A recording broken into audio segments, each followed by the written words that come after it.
Awesome. Good morning, everyone. Welcome back to our ESA webinar series. Appreciate you joining us today. As a reminder, the PowerPoint presentation and the videos will be available later today at esa.org/webinars, and I will send out an email as well later with the link. A couple housekeeping. At the end, we'll do all the Q&A. Here's a question. You can type your questions in the question box that you'll see. Also, some upcoming events. EnviroTech 2021 starts in 3 weeks. We're using a new platform called Hopin, so there's going to be lots of networking opportunities. There's 23 exhibitors to visit.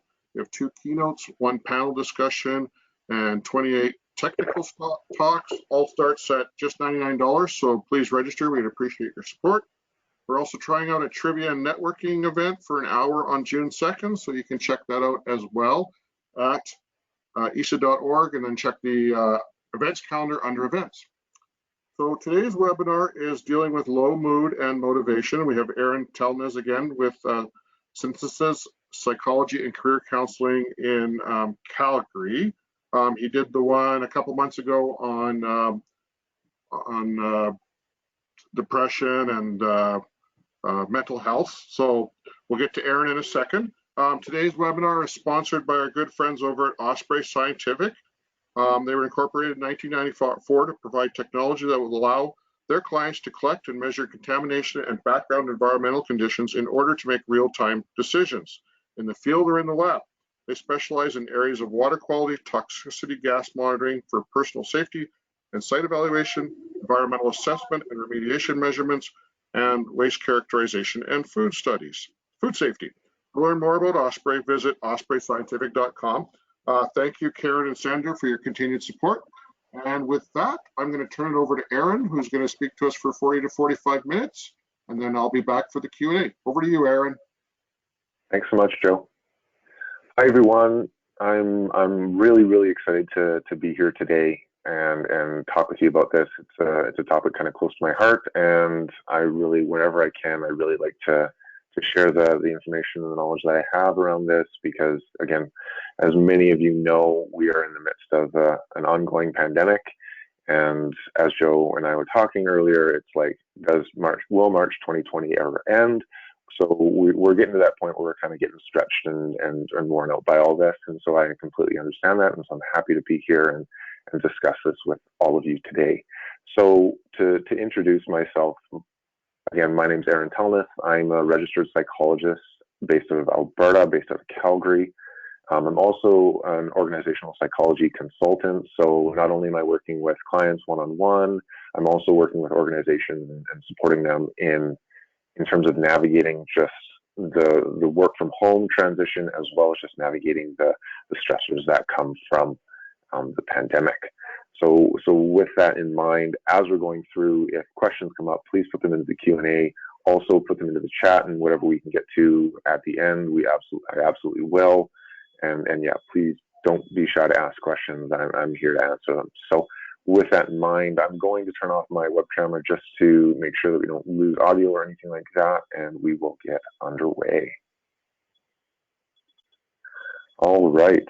So the title of the presentation today is Mood and Motivation. So ultimately promoting positivity and productivity in the midst of COVID-19.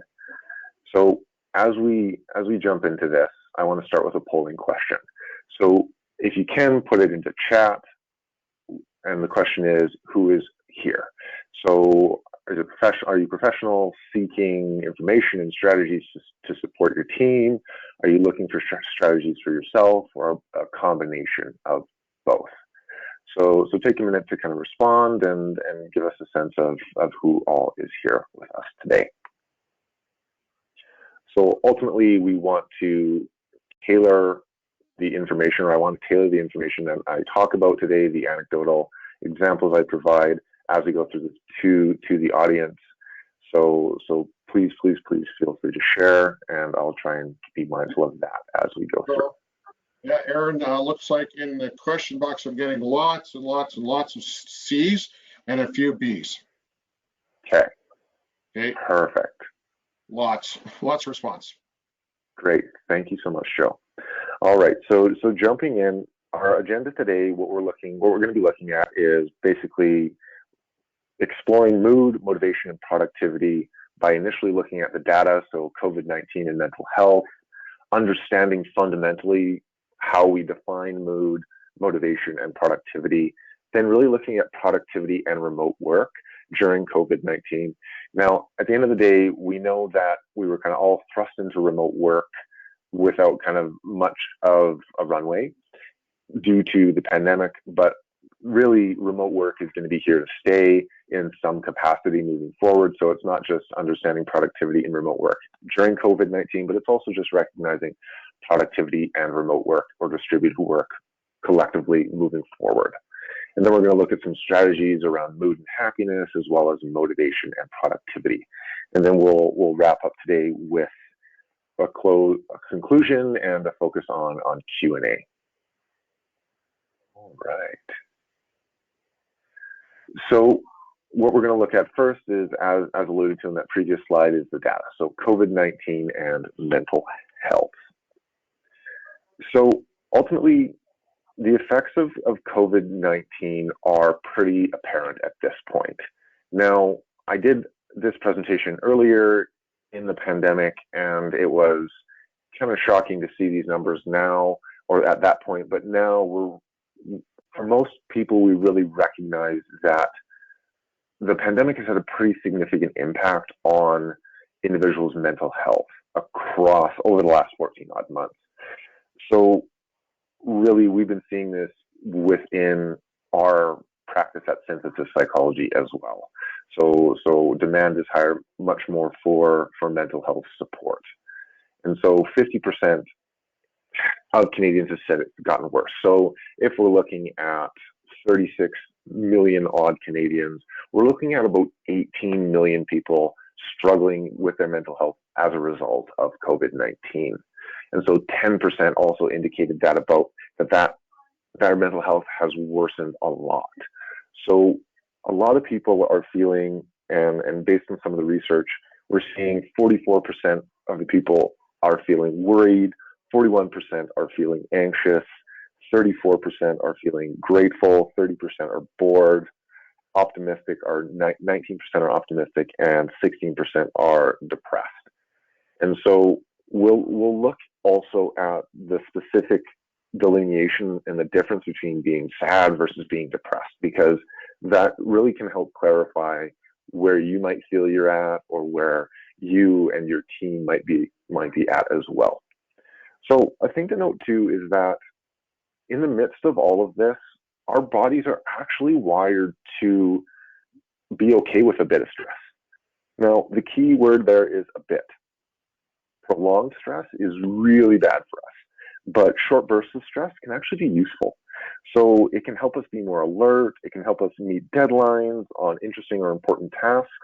But on the other side of the fence, chronic stress, so stress that lasts or persists days or even years, can shrink our hippocampus. Now, the hippocampus is a part of our brain that is really, it's one of the key areas linked to memory. So what I ask many of my clients when they're under stress or when they're in situations that are causing them discomfort, I ask, how's your short-term memory? So if you're noticing that your short-term memory has been either moderately or significantly impacted, likely you're experiencing chronic stress, which again would not be shocking in this current climate that we're in. And so with that, if you're seeing that symptom, it's really, really important to make sure you take care of yourself. And so we'll talk a bit more about how you can manage mood and how you can manage motivation, and ultimately how you can take care of yourself better in the midst of all of this. And so another thing to note too is that when I say take care of yourself, the pandemic has actually limited a lot of our resources that many people use to cope, like having a meaningful job or social connection or mastery of new challenges, right? We're pretty limited in terms of what we can access. So it can at times be really important to be much, much more creative. All right, so now let's really look at some of the theories and the concepts related to mood, motivation, and productivity. So as I alluded to in those previous slides, there is a difference between sadness and depression. So To understand sadness, I cannot stress this enough. It is a normal emotion that we all will experience throughout the course of our life.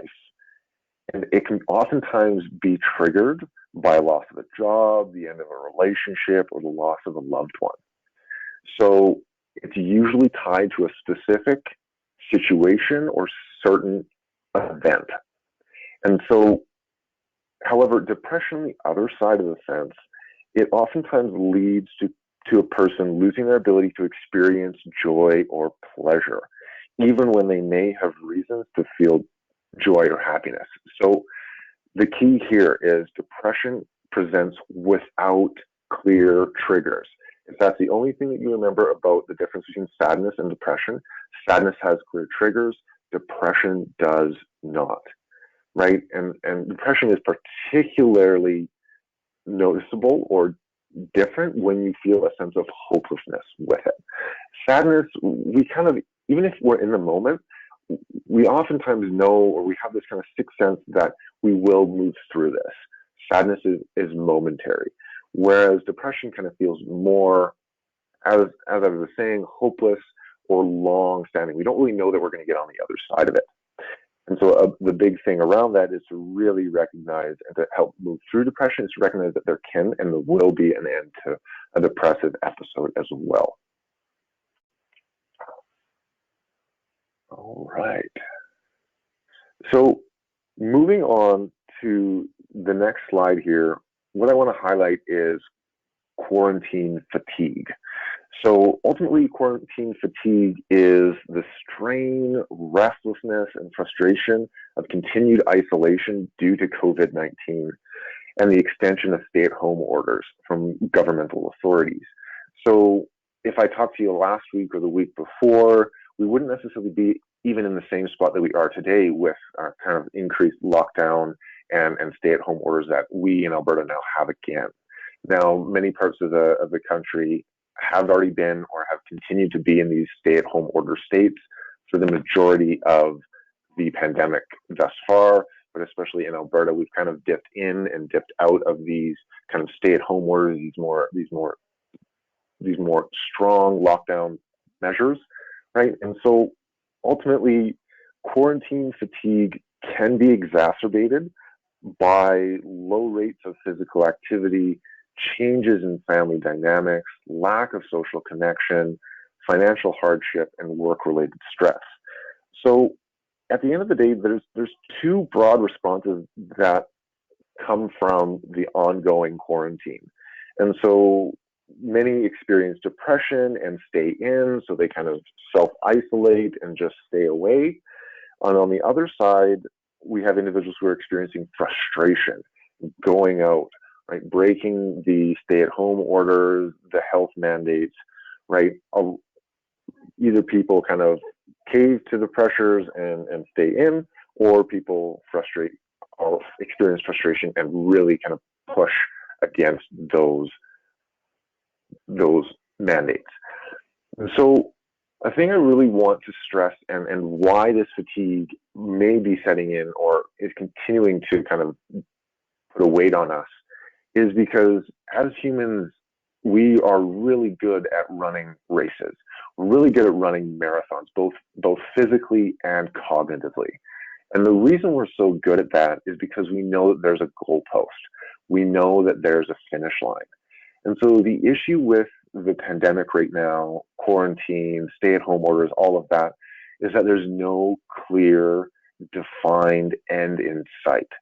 So this can really, really compound our experiences of fatigue because we keep kind of mustering all our resources and keep running the race, but we don't know what pace to set because we don't know where the finish line is. And so it's really important to recognize that you and everyone else is feeling burnt out by this right now because we're all trying to run the race, but we don't know when it ends. And so we keep pushing, and then we get burnt out because we've kind of used up our reserves, and then we have to kind of stop and walk or even just sit on the sidelines of the race and then get back into it again, right? So it's recognizing that it's okay right now to stop and take a break because, again, until we know when that finish line is and it's clear and it's defined, right? Pace yourself and take those breaks when your body and your mind tells you to. All right. So now let's talk high level about basically the science of motivation. So we're looking now, it would be so nice if motivation had one definition and one theory, but that's just not the case. There's so many different theories out there around motivation. I picked a few here that are really important and relatively well known in different contexts of our society. And so the first one is McClelland's theory. And what that one highlights is it states that we possess three motivating drivers. So achievement, affiliation, and power. So one driver is often our dominant driver that's influenced by our culture and life experiences. So as I'm going through the rest of these, I want you to think about what driver might be your number one. Are you driven and motivated by achievement, which is accomplishing goals, affiliation, belonging to the group, or power, control and influence over others? Again, of those three, achievement, affiliation, and power, which one is your primary driver? Now, when we move down and we look at Skinner's theory, it describes basically an individual's behavior is impacted by rewards, consequences, and feedback they receive from the environment or the situation. So it ultimately creates a motivation feedback loop of increased or decreased action, right? So ultimately, reward for positive behavior increases positive behavior. Punishment for negative behavior decreases negative behavior, right? And no reward or punishment leads to behavior fading in general. So the key thing that I want people to take away from in terms of Skinner's reinforcement theory is reward is really, really important. So if you have a particular behavior that's positive and you really want to invest in, and it'll help you kind of manage all of this that's going on in the midst of the pandemic, find a reward. And many people will go like, no, I should just want to do it, like something like exercise or physical activity. Yes, we call that intrinsic motivation. Now, intrinsic motivation is great, and sometimes we have it and sometimes we don't, depending on the circumstances. So when we don't have that intrinsic motivation to work out, like we just don't get lit up by going to the gym or doing physical activity, that's okay. Don't beat yourself up about that. The thing to note then is to create an extrinsic reward or an external reward. So it can be something as simple as, okay, if I work out one day this week, I am going to have a cheat day, or I'm going to get myself my favorite takeout, whatever it is, right? I use food as an example really often because I'm seriously food motivated, and so I oftentimes, when I'm not intrinsically motivated by something, I'll pair food as a reward, so like try different meals or whatever it is, right? So it's whenever you are wanting to promote a positive behavior, find a reward. And if you're wanting to extinguish a negative behavior, create some form of punishment. Now, what I've done with some of my clients who respond better to punishment is I say, okay, what is something you don't want to do? And one of my clients said, I don't want to invest in a certain political party. So I'm like, okay, so if that's punishment, put some money aside, and then if you don't reach your goals, you have to invest in that organization, or sorry, in that political party that you don't want to. So that kind of acts as a motivator to not, so basically continue to work out. So when we look at Vroom's theory, behavior results from conscious choices between alternatives with the goal of maximizing pleasure and minimizing pain. So he based this theory on three factors: expectancy, instrumentality, and valence. So expectancy is basically increased effort equals increased performance. So if I put more effort into this, I'm going to do better. And then we have instrumentality, which is better performance equals a desired outcome. So if I have better performance, I'm going to get better things from it. And then finally, valence, right? Perceived value of the outcome for the individual. So is this activity that I'm engaged in, is it valuable to me? And so finally, we have LOX theory, which is setting specific, difficult goals result in better performance. So a really simple way, and we use LOX theory a lot in organizational consulting simply because it's a lot around development and leadership development, right? And so what we often say is we want to have people create stretch goals. So a stretch goal is a goal that basically 90%, you believe that 90% of you can get this done, but there's 10% where you're like, I might not do this unless I put enough effort in, right? So there's just that little bit of uncertainty that creates momentum, motivation, and engagement, right? All right. So with that in mind, let's jump ahead here to our next section. So productivity and remote work during COVID-19. So what we found is productivity is influenced by multiple factors, including setting, industry, right? Your preference for remote working, your personality, all of these things really contribute to productivity in the remote setting. So what we found in the research is that optimal employee engagement occurs when employees spend 60-80% of the time working off-site or remote. So, and remote workers actually are 20 to 25% more productive than their on-site counterparts.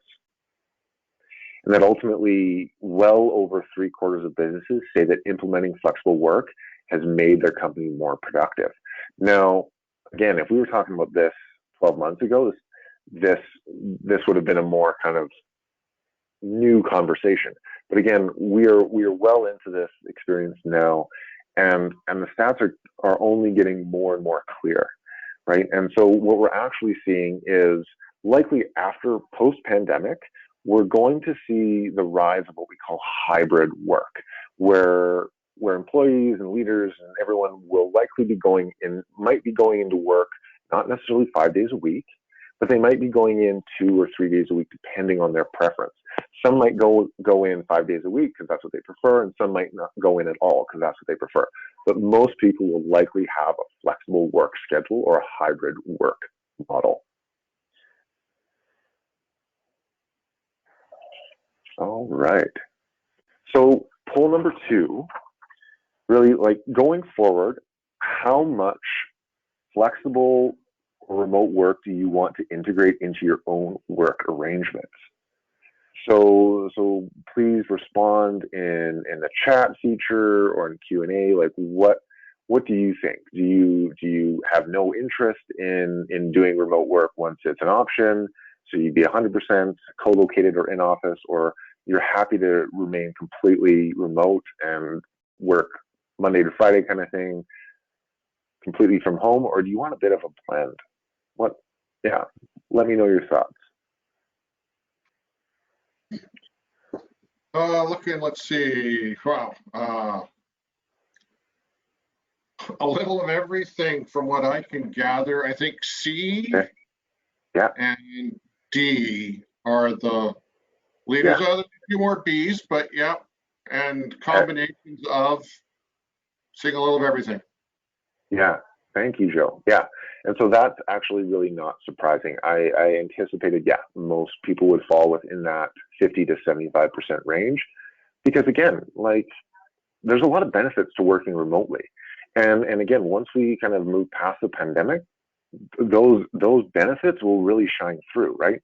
It's just we're in a really extreme version of that remote working right now. And so it can feel a little claustrophobic. So, but yeah, ultimately, I'm excited to hear that a lot of people are quite interested in having that flexible work schedule moving forward. All right.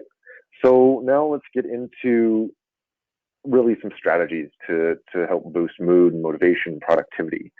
So ultimately, given that the lots has been changing, we're pivoting, and a lot is still evolving, is being decided. We know that ultimately people are tired, there's fatigue, their mood is affected, right? And ultimately, I'm going to be talking about some strategies to support all of those things. So I really want, and again, if there's something that doesn't get answered, or you feel like a strategy doesn't make sense, please let me know, and I'll happily try my best to describe it in an alternative way as well. All right, so supporting mood and happiness, right? So what are some of the factors that influence mood, and is it more nature or nurture? So nature and nurture is kind of, within psychology, it's an ongoing back and forth debate. And it's not one or the other, it's usually what percentage of both play a part. And so with that in mind, I have another poll for you. So when you think of a person's overall happiness, what percentage of their happiness do you think is genetically based? I.e., they are born with the building blocks to be happier or less happy person. So again, what percentage do you feel that happiness is genetically based? So it's biology, it's nature. What does everyone think? So it's C or D is, I'm going to say, roughly what people are saying, with a few B's in there, but mainly C or D. Okay, great. I'm super happy to hear that, because yeah, the long and the short of it is most of you are very, very right. Right? So 50%, happiness is approximately 50% due to our genes, 10% due to life circumstances, and here is the $1 million piece of information. 40% of your happiness is linked to your behaviors. So even in the midst of this, where you feel like you're pretty out of control of a lot of things, being happy is well within your realm of control. So ultimately, life circumstances account for 10% of people's happiness, so including geographical area, family, economic conditions, access to schools, social environments, health, and so on, right? And so this number may increase in extreme circumstances. So again, when we look at the midst of the pandemic, likely that percentage may have gone up a bit. And so at the end of the day, it's important to recognize that these three factors do not operate in isolation, and that they are intimately intertwined and influenced by one another. So therefore, it is important to understand the interrelated relationships these factors have with each other, and understand that through influencing one in a positive direction, this can often lead to positive outcomes in other factors. So again, what I stress here is, yes, a good deal of your happiness is due to genes, due to your life circumstances. But again, there's no small amount that is linked to your behaviors. So again, do what you can to cultivate happiness in your life. And it can come down to really simply just trying your best in the moment to have positive thoughts and shift into that mindset and look for those positive moments in your life. All right. So jumping in, we look at some happiness habits. So research has ultimately shown that happiness can be increased by consistently engaging in happiness building behaviors, ultimately thereby developing happiness habits. So happiness is ultimately a voluntary muscle, and it grows through practice or habits. It takes discipline, a wellness routine to be cultivated constantly every day. And to make it engaging, we must ultimately listen to each other, and if we feel we lose interest, we must adjust our habits. But what practices do we have to train? All those that turn the three previous principles into actions and behaviors. So ultimately, building these habits into your daily and weekly routine is key, and will help you and your remote team be more productive, positive, healthy, and really now and beyond. So one of the things that we can do, and we'll talk a bit more in the next slide here about some of the actions that you can take, is it's really just you want to create and devote some time to developing a routine. Now, happiness is one of those things where we have to practice it again and again and again, especially in the midst of this stressful situation. So, with that in mind, let's jump and give you some habits. So, first and foremost, we're looking at gratitude. So, gratitude ultimately allows, or practicing gratitude ultimately allows people to the opportunity to reflect on those experiences that they feel most thankful for. So research has shown that when employees in the workplace were asked to record 3 things that went well for them in a day across 6 weeks, rather than simply record 3 tasks they completed, those individuals in the gratitude condition experience higher levels of happiness. So that is in the work context. In the life context, what I suggest clients do is practice gratitude journaling. And so that might seem long-winded and take up a lot of time, but it can be as simple as this experiment highlighted, list 3 things you're grateful for, first thing in the morning. And again, it can be similar things day after day, or it can be new things. I would suggest and challenge you to have it be new things every day, or as many new things as you can think of, because it helps widen that positive lens that you're going to have. So when we look at savoring, what that involves is thinking about positive events in the past, present, and future. So researchers have discovered that the process of writing about positive nostalgic experiences promotes greater positive emotions, social connections, and meaning in life. Thus, activities in the workplace that lead to positive reminiscence or projections about positive events likely will boost happiness in employees. So an example is, what are you most looking forward to post-COVID? What achievements as a team are you most proud of? When we consider kindness, it involves engaging in pro-social behaviors that support and promote happiness of others. So in the midst of all this, kindness could mean volunteering at the food bank.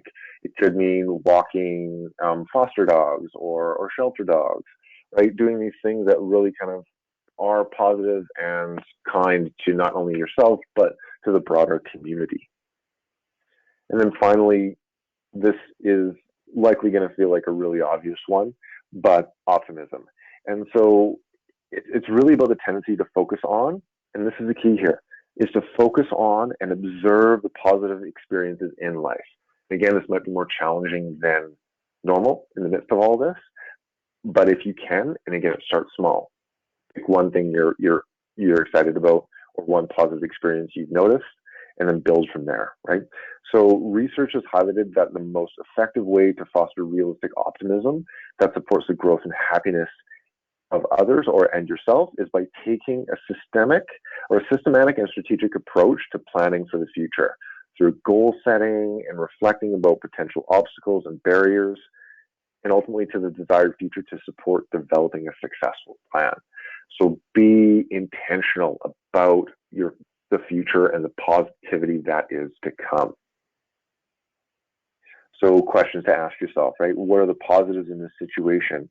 What are ways to support more positive experiences moving forward? So another poll for you. Which of these happiness habits could you improve the most and commit to further developing? So gratitude, savoring, kindness, optimism. Which of these do people really want to focus on?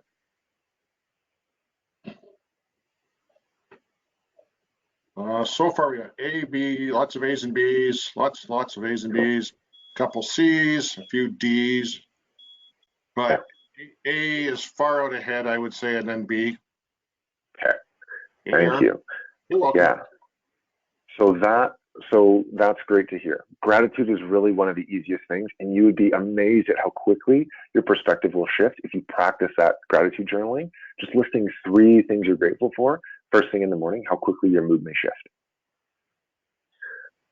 All right, so happiness and resilience. So we really want to look at support networks and self-care. So I know you're looking at this support networks and going, yeah, that'd be nice if we could go out and see people, right? I get it. I totally do. It's super, we're super limited by how we can connect and gain support with people these days. But as I was talking with Joe before this webinar started, you got to do what is as close to socializing and connecting with your networks as possible. So it's, yeah, having those video conferences, going outside and potentially meeting with people and being socially responsible and doing it with masks on and all that fun things. But try and maintain or cultivate those support networks, right? So it's support networks and team development. It's ultimately an opportunity for individuals to engage with others in a positive and collegial way.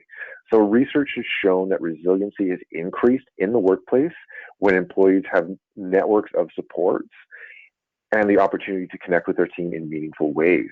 So doing things like this, for instance, or trivia nights, or virtual cocktail hours in the midst of all of this, right? Like finding opportunities, and even just something like daily huddles, right? Touch points, or opportunities just to talk about life during work rather than just talk about work all the time, right? And on the other side of the coin, we have self-care.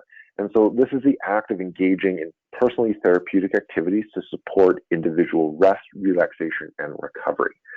So the big thing here is yes, a lot of our self-care tools might be limited now due to the pandemic. So I challenge you, be creative. Google is an incredibly powerful tool to give you self-care ideas. Bring that forward to your team, bring it forward to your support networks, come at it with multiple brains to help solve the problem collectively, because you are not the only one struggling to go, how do I take care of myself right now? So leverage the people around you. You are not going through this alone. All right. So ultimately managing quarantine fatigue. So the basic here is eat healthy, get active when you can. So again, yes, I get it, the gyms are closed, but get outside, walk around the block, go for a hike, go for a bike ride, right? Whatever you can do, go even and jump in the lake, or go for a swim wherever you can outdoors, right? It might shock the body. It's a little cold this time of year, but it'll still likely be really, really good for you. And then finally, I cannot stress this enough. One of my specialties in the work that I do is around sleep and insomnia. I cannot stress this enough. Get sleep. Maintain a consistent sleep schedule, a consistent bedtime, and a consistent rise time. This will set you up emotionally for success in so many ways. And so another way is through a mindset shift. So here's the key: accept, right? This is how it's going to be for a time. Have reasonable expectations of yourself and others, right? You want to adapt, right? See the opportunities for growth in the challenges. And finally, silver lining, right? We are adjusting our lives for the common good, right? We're all trying to get through this together. We will get on the other side of this. It's just knowing that there is good to come. There is light at the end of the tunnel. All right. So now jumping into promoting motivation and productivity. So I would be remiss if I didn't stress that this is probably one of my favorite strategies to invite clients to consider when they are struggling with motivation. And so I call it eat the frog. And so it's actually based on an old Mark Twain quote that you see there, right? So eat a live frog first thing in the morning and nothing worse will happen to you the rest of the day. So unfortunately, I didn't read Mark Twain and come across it through that. I came across it reading a motivational speaker by the name of Brian Tracy, who took this term and really integrated it into the work that he does. And so ultimately, in other words, it's take the opportunity to complete the most challenging task in your day first. Then the remaining tasks will seem less arduous. And so the way I describe this is eat the frog first, and everything else after that will be like cake. All right. And so to look at it a bit more strategically, what I suggest is write down the 6 most important tasks you have for the day. No more than 6. You can have less, which is great, but no more than 6. If you clear your to-do list of 6 items, great, and you feel like you have enough runway, add 1 or 2 more items, right? But start with 6 because you want to accomplish and complete your day, right? If you keep kind of pushing tasks or your task list is incredibly long and you keep putting them onto new things, onto further days out, it's just like, it never feels like there's an accomplishment, right? And so on top of that, you want to rank them from most challenging to least challenging, right? This is that concept of eat the frog, right? The most challenging is the frog. Get it out of the way first when you have the most energy typically. And so, and then ultimately, yeah, complete it first, and then after that, go to completion. All right. So another thing that I really like to stress and talk about is what I like to call, or what is called, the time management matrix. Now, this is also known as the Eisenhower matrix. So what it does is as you can see there, it shows 4 quadrants. So it's divided based on importance and urgency. So what you'll notice here is quadrant 1, I like to call it, it's the trap. So we can often be caught in Q1, becoming consumed with firefighting and crisis management instead of crisis prevention, right? And so this is where you're getting caught up potentially answering emails that might seem important and might be urgent, but they might not necessarily be totally valuable to move your life forward, right? When we look at quadrant 3, ultimately, this is the quadrant of deception, right? You've been lied to. The urgency of these tasks come from other people's priorities and needs. So ultimately, assess the level of personal importance of a task to differentiate between Q1 and Q3. We look at Q4. It's full of time wasters. We spend time in Q4 because we have nothing better to do or we are procrastinating. So this is our quadrant of waste, right? And then finally, Q2, it's the most important quadrant. So we neglect Q2 because the tasks don't become urgent until it's too late, and the tasks require a greater investment of time and energy.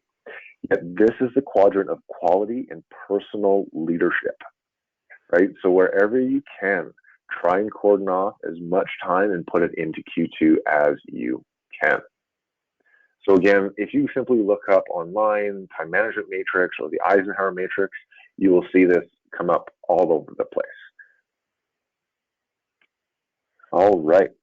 And so now, actually, before we move on, I just want to identify a few things, a few notes to really kind of take away from the time management matrix. So Q1, you want to manage. Q2, you want to focus on. Q3, you want to delegate. And Q4, you want to dump or get rid of. All right. So when we look at another technique, we call this the Pomodoro technique. Now, some of you may have been familiar with this if you've ever read any time management books, any productivity books. So ultimately, it's the idea that when faced with any large task or series of tasks, break the work down into short timed intervals, which are called Pomodoros, so that are spaced out by short breaks.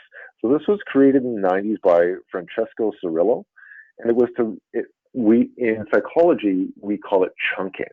And so the idea is it allows focus training for your brain, right? So, and it can help improve attention span and concentration. And so the strategy in more detail is choose a task to be accomplished. Set the Pomodoro. And so Pomodoro is a tomato. And so the name of this technique came from the fact that Francesco used a tomato timer. And so he set it for 25 minutes, and then you work on the task. So I would say between 20 and 25 minutes, and then you work on the task until the Pomodoro rings, and then put a check on your sheet, on your sheet of paper, right? The task is completed, or this chunk is completed. And then you take a short break. So 5 minutes is typically okay. And then after 4 Pomodoros, so that's roughly between 80 minutes and 2 hours, you are wanting, 80 minutes or 100 minutes, you're looking at taking a longer break. All right, and so this is one of the final strategies that I want to stress or provide you, and then we will pivot into our Q&A. So this is known as behavioral activation. So behavioral activation is a much more kind of therapy-centric style of motivation production. So it's the process of increasing engagement in pleasurable activities and reducing engagement in activities that promote depression, and clarifying and promoting access to rewards for positive behaviors. So ultimately what it is you're identifying things that you really like to do and that are relatively easy and highly rewarding, and then ranking those higher and starting with those things if you're really kind of feeling like you're stuck in the mud with getting yourself going. And then moving to activities that are a bit less rewarding, a bit more challenging to do once you already have behavioral and motivational inertia.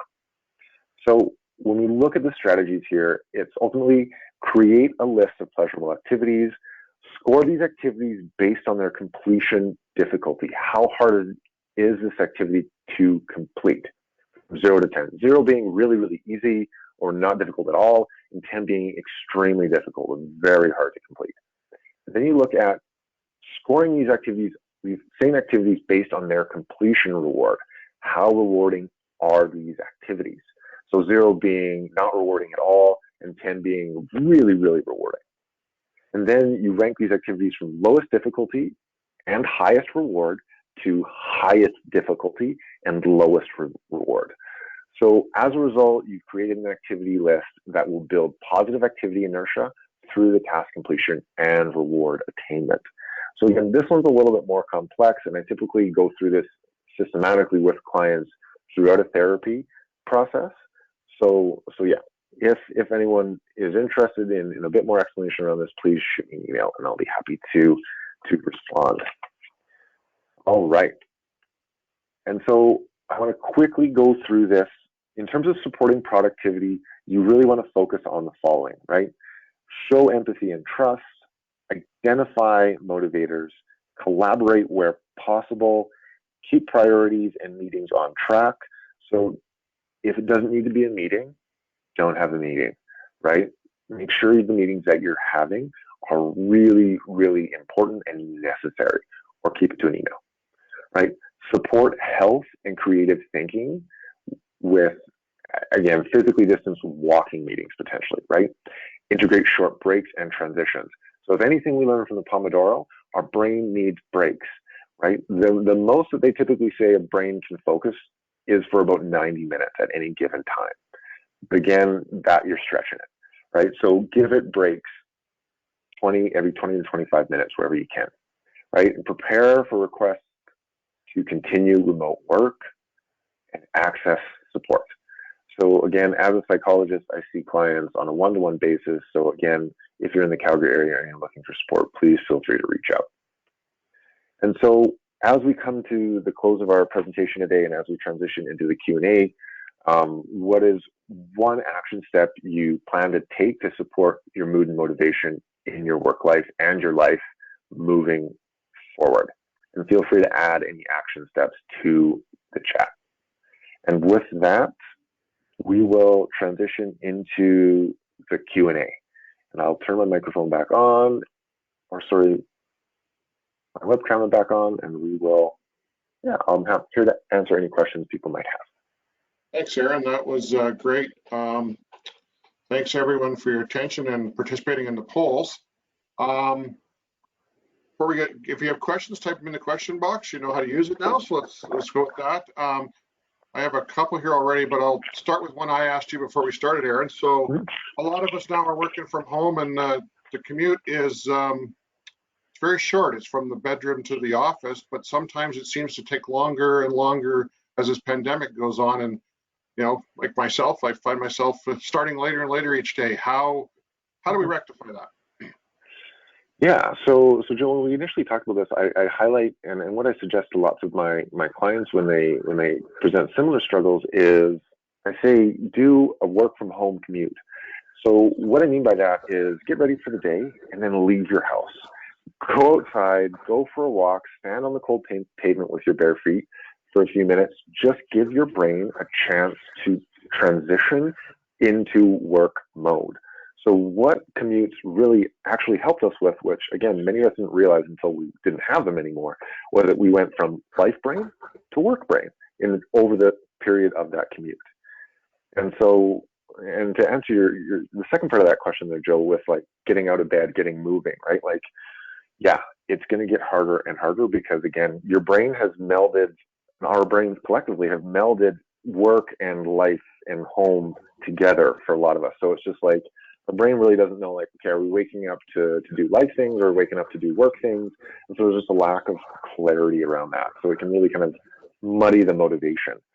And so what I often say is get up maybe even a half hour early to focus on you first thing in the morning, right? And have that be a ritual where you get up and instead of just getting up to go to work, you get up to take care of you, right? Whether it's sit, read the paper.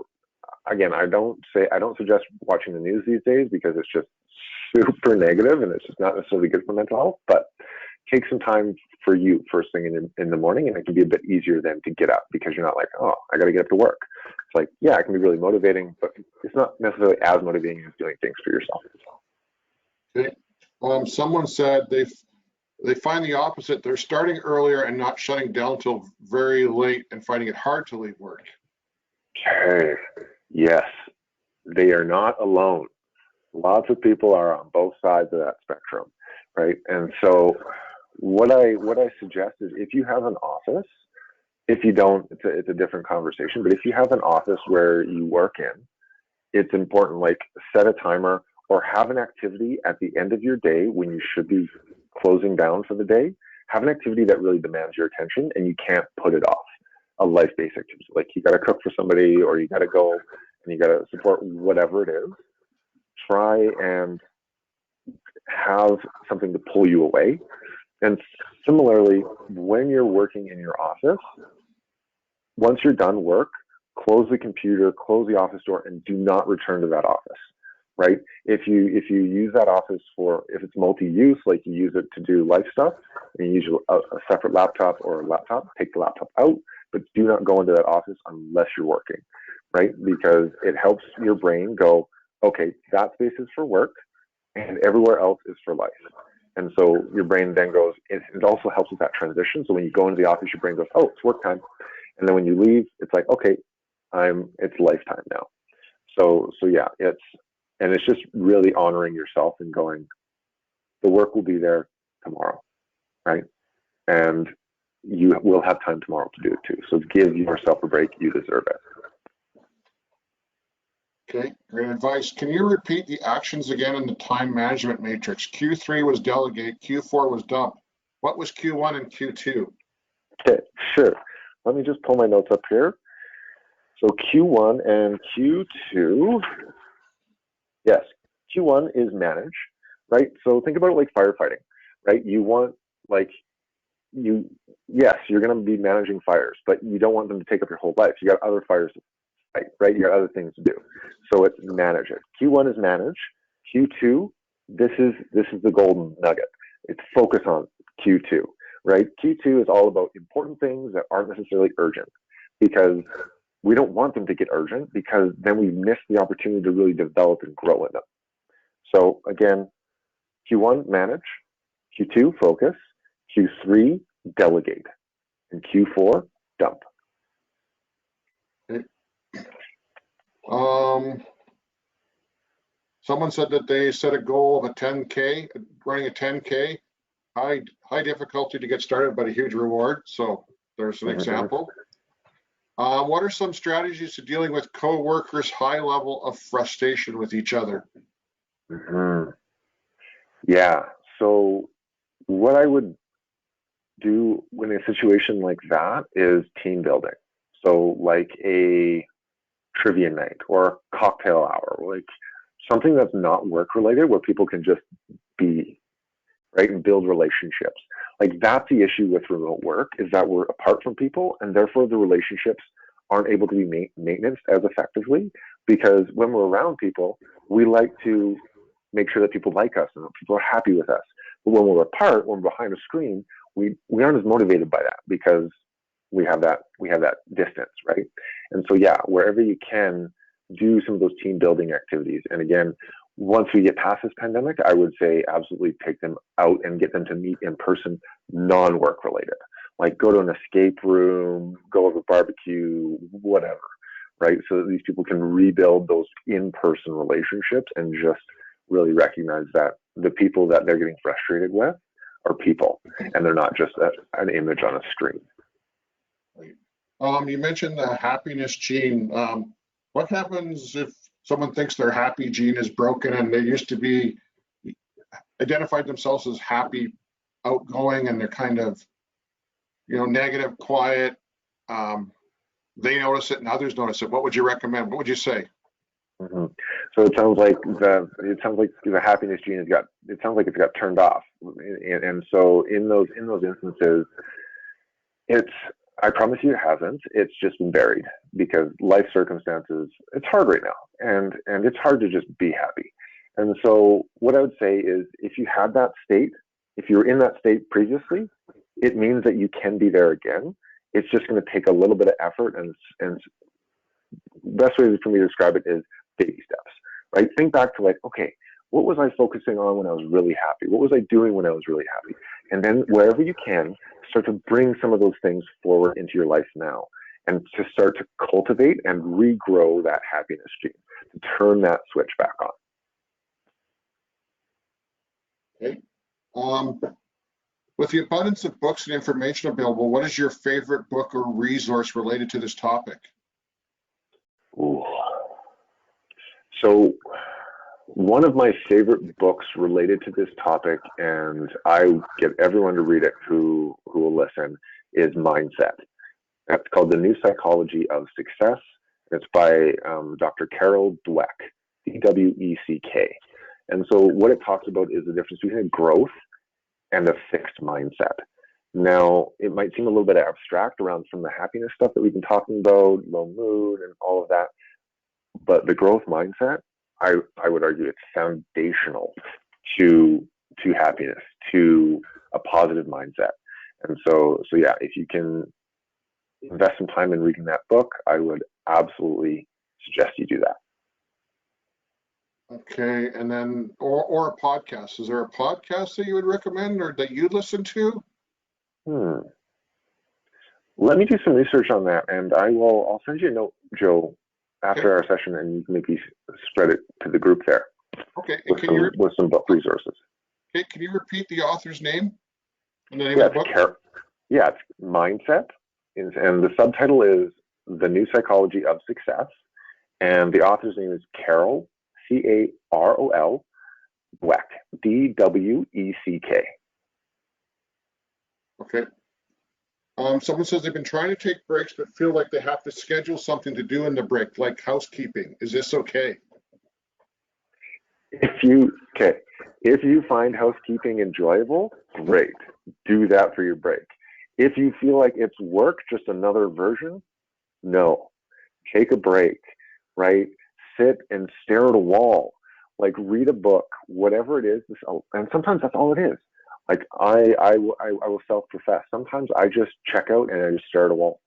And that's sometimes all your brain needs, right? But if you need to schedule something rewarding and enjoyable for you to do, not another version of work, because it's not really recharging. Again, but unless you feel restored and it's restorative to do house cleaning. You have time for a few more, Aaron? Yeah, you bet. Okay. What are your thoughts on intrinsic motivation theory based on autonomy, purpose, and mastery, e.g. Daniel Pink? I don't know if I can speak to that directly, because I don't know if I feel like he's Pinker. Yeah. He's an author of a book I've heard of, but I've never read it.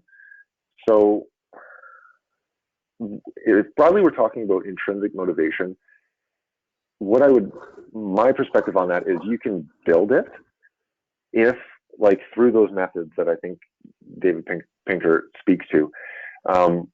Ultimately, it's just that idea of, like, if you are lacking intrinsic motivation, you got to start with extrinsic motivation, those things that fire you and pull you. It's like the carrot on the head kind of thing. It's like you put the carrot on the horse's head and the horse will chase the carrot indefinitely. And if you don't feel like you have intrinsic motivation in a certain circumstance, start with that extrinsic motivator, because as you're chasing that carrot, you'll likely, as you're going down that road, you'll likely go, oh, I actually like this, not for the carrot, but because of this, right? So we start to acquire evidence and reasons as to why, like why things are personally motivating and intrinsically motivating for us. Okay. And someone said, check the local library for the ebook Mindset. They just found it in Edmonton. So thanks, Sherry, for that. So check your local libraries. It's interesting. Here's a question. You and I were talking about this before as well. Can you comment on the New York Times article about languishing during the pandemic? Yeah. So, yeah, interestingly, Joe and I were talking about this before the webinar started, because this is a term that's been coming up again and again. It's all over social media, all over, obviously, mainstream media as well. And it's just this idea where we're not sort of just basically surviving, and we aren't totally thriving. We're somewhere in between. We're this blah state where we're just, and I think it really relates to the anecdote or the example I was using earlier, where it's like we're running a race, but we don't know when the hell it's going to end. And so we're just kind of trying to truck along and trying to keep our resources intact, but it's getting tiring. And so our mood state is really blah and really flat overall. Okay, and I got one more. How do you deal with upper management that is overloaded and stressed? So if I understood the question correctly, how do you deal with upper management who is overloaded and stressed? Yeah. So if you feel like you're kind of getting like extra work piled on you, I think it's just the best thing that you can do is just be honest and open, right? Say, hey, I think I'm a little bit overstretched here. I'm well outside my bandwidth, like I'm over 100% my bandwidth. And you can even ask, like, what's priority this week? What's priority next week? And like, if I had to let something go, what would you be okay me letting go for now? Right? And just investigate that further, because again, initially everything's going to seem like a fire. Everything's going to seem Q1, right? But it's investigating and asking those questions, delving deeper into it, and then you'll start to kind of pick out like, oh, okay, task A is definitely P1, but task B sounds like P1, but it's actually P2 or P3. So yeah, just be honest, be open. Yeah.